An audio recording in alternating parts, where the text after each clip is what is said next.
How's it going, guys? So when I downloaded this footage and did everything from I guess my off-brand GoPro and then my DSLR and my phone, the three things I record on, all the DSLR stuff, which I do most of the filming on, ended up getting corrupt. I'm not sure what happened to it, but it's corrupt, so that is why you're seeing me right here at my desk instead of I guess in the tree or in the truck like I usually do my intros. So this hunt is from October 22nd. I quick ran out there after work. I decided to hunt a different stand than I usually have been hunting. This is my two-man stand, which is kind of, I don't know, we haven't seen, last year when we hunted it there wasn't a lot of action, so I decided to try to see it, or try to hunt it, because some of the does that I've been watching have been going that way. So I wanted to just kind of see what's up in that area.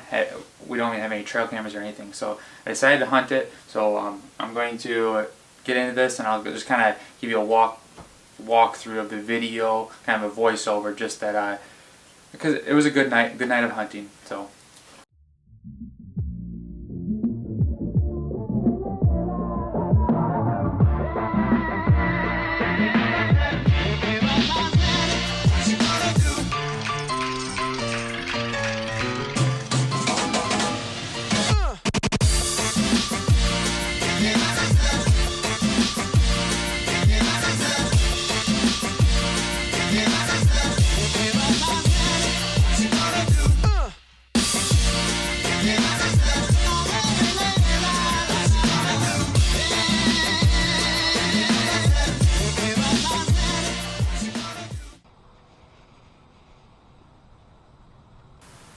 So after sitting in the stand for about an hour and a half, we had seen 0 deer, which is kind of odd. This was the first night where I hadn't been seeing deer. I mean, usually I would see deer within about half hour of being in the stand, if not earlier.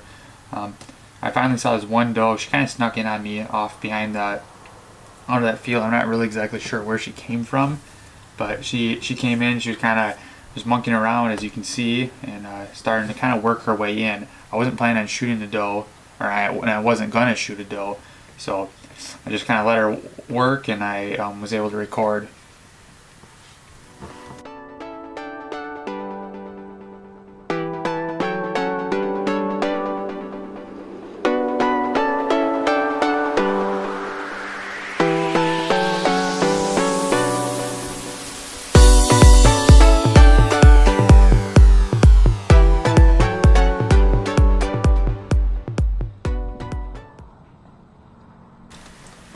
And then after watching this doe for a while, I actually heard this kind of like real low grunt, and I looked over, and sure enough there's a buck. And so I kind of moved the camera over to see the buck, and you can kind of see him moving through the trees a little bit, not a crazy amount, but I got the camera over on him, and I wasn't sure which buck he was, but I could tell he was a buck through the trees.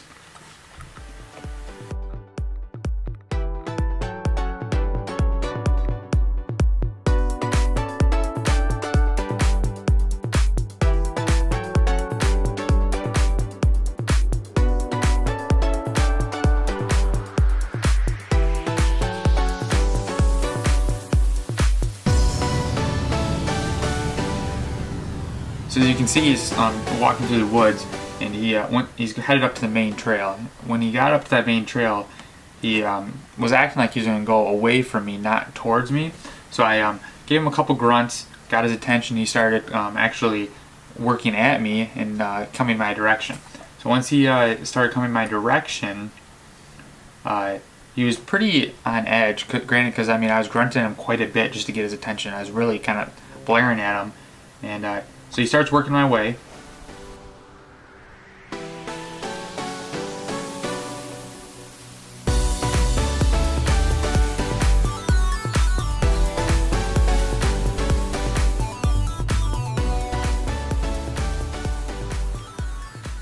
Once he starts getting in close, right about now he's at 10-15 yards. He's really close. I was kind of fiddling with the cameras, and because at this point I realized I wasn't going to shoot him, but I wanted to get a lot of good footage of him.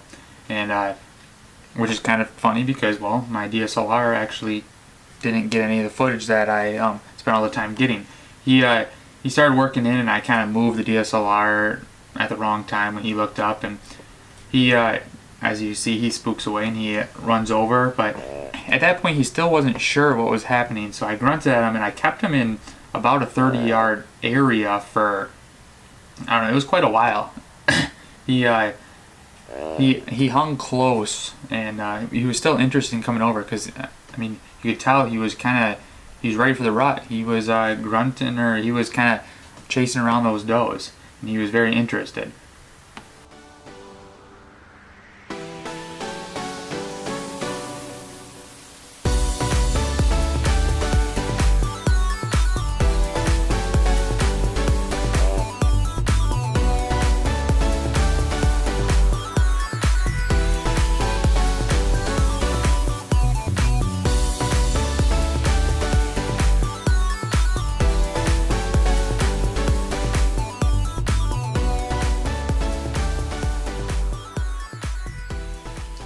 So as you can see, the rut was starting to kind of pick up, I would say, because the buck was going around and grunting, and he wanted to stay in that area where that doe was. And I grunted at him, got his attention, he kind of came over.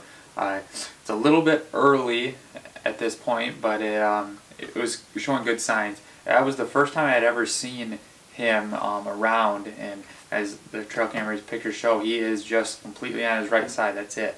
He doesn't have anything on his left side, which is kind of a, I don't know, unique deer. It's different. I'm not sure if he broke off or if he's genetically like that. A lot of the deer out there actually, they're normal on their left side, and they're genetically kind of messed up on their right side. So this one's the opposite. So I think he might have just broke off in fighting, or I'm not exactly sure. But it's always fun having deer at 10-15 yards right away from the stand.